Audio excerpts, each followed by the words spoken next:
টাকা লেগেছে আমাকে দে। ভাই রে, সব ভালোবাসার তুলনা হয়, কিন্তু মায়ের ভালোবাসার তুলনা হয়।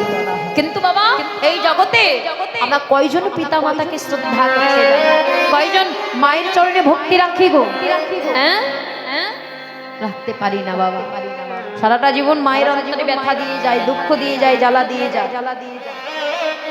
ভগবান একদিন যুধিষ্ঠিরকে ডেকে ডেকে বললো, যুধিষ্ঠির বলো তো, এই জগতে জগতে সবচাইতে আশ্চর্য বস্তু কি?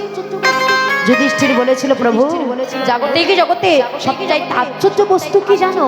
এক কলসির জলে 7টা কলস পূর্ণ হয়, কিন্তু 7টা কলসির জলে একটা কলস পূর্ণ হয়। আমা এই যে কথাটা বললাম, একটু ভেবে দেখুন তো। যারা বোঝার তারা ঠিক বুঝেছে, যারা বোঝার নয় তারা এক কান দিয়ে ঢুকিয়েছে আর এক কান দিয়ে বাহির করে দিয়েছে। এই যে 7টা কলস হচ্ছে 7টা সন্তান, আর ওই একটা কলস হচ্ছে গর্ভধারিণী মা।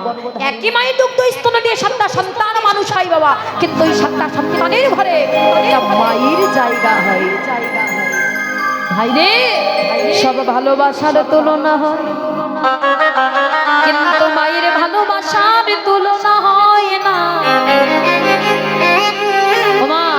কোন মায়ের সন্তান যদি বিদেশে থাকে, বিদেশ থেকে যদি ঘরে ফিরে আসে, ঘরে যদি একটা বোন থাকে, বোন ছুটে গিয়ে বলে, এই দাদা, ও দাদা, আমার জন্য কি এনেছো? ঘরে যদি একটা ভাই থাকে, ভাই ছুটে গিয়ে প্রথমে বলবে, দাদা, এই দাদা, আমার জন্য কি এনেছিস? ঘরে যদি একটা বউ থাকে বাবা, বউকে বলে, আমার জন্য কি এনেছো? যেটা আমি বলেছিলাম সেটা এনেছো তো? কিন্তু বাবা, ঘরে